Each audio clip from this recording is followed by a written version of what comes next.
There's a hidden mental hack used by Stoic philosophers over 2,000 years ago that modern psychology is only beginning to understand.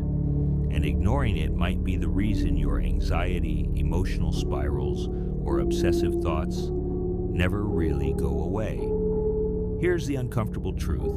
Your brain is addicted to control, and that addiction is quietly destroying your emotional resilience. Most people never figure this out until it's too late, until burnout, heartbreak, or a major failure forces them to confront a part of themselves they've spent their entire lives avoiding. But what if I told you there's a counterintuitive technique that doesn't just reduce suffering, it can completely rewire how your brain interprets it? And no, it's not meditation, journaling, or positive affirmations. In fact, it's something that sounds so backward, most people dismiss it immediately until they try it. The Stoics had a name for it. Modern science is now validating it. But here's the real question. Why have you never heard of it? 2 years ago, I sat in my car, parked outside a job interview I didn't even want to go to. My hands were cold, my chest felt tight, my thoughts raced. What if I say the wrong thing? What if they ask me something I can't answer? What if they just look at me and think I'm not enough? I had done everything right. I read books, I watched confidence videos, I had mental pep talks. None of it helped, because what I didn't realize then is what so many of us miss. I wasn't afraid of rejection, I was afraid of uncertainty. I was trying to control an outcome I could never own, and when the tension inside me boiled over into anxiety, I did what most people do. I tried to suppress it, distract myself. Calm down, I said over and over, but that only made it worse. I left the interview without even going in. I told myself I'd reschedule. I didn't, and for weeks, I spiraled. I started questioning not just my abilities, but my identity. Why do I freeze under pressure? Why do I overthink every moment? Why can't I just act? That spiral led me deep into psychology research. I came across cognitive behavioral therapy, emotional regulation models, exposure therapy, but none of them hit me like a line I read one night from the Stoic philosopher Epictetus. It's not things that disturb us, but our judgment about things. That sentence shattered me, because in one line it explained everything.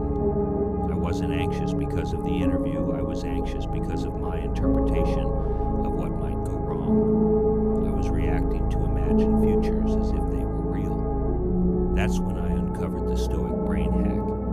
Negative visualization, the practice of mentally rehearsing worst-case scenarios, not to dwell in fear, but to disarm it. It sounded insane. Why would I imagine failure on purpose? But I was desperate. I tried it. I sat in silence and visualized the absolute worst. Being humiliated, laughed at, rejected completely. And here's the twist. I didn't die. The fear lost its edge. My mind stopped resisting the possibility, and in that stillness I realized something no psychologist had ever taught me.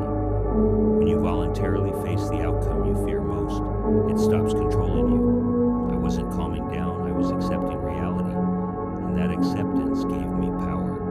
From that day forward, I stopped running from discomfort. Before tough conversations, I'd imagine them going terribly. Before public speaking, I'd picture forgetting my lines.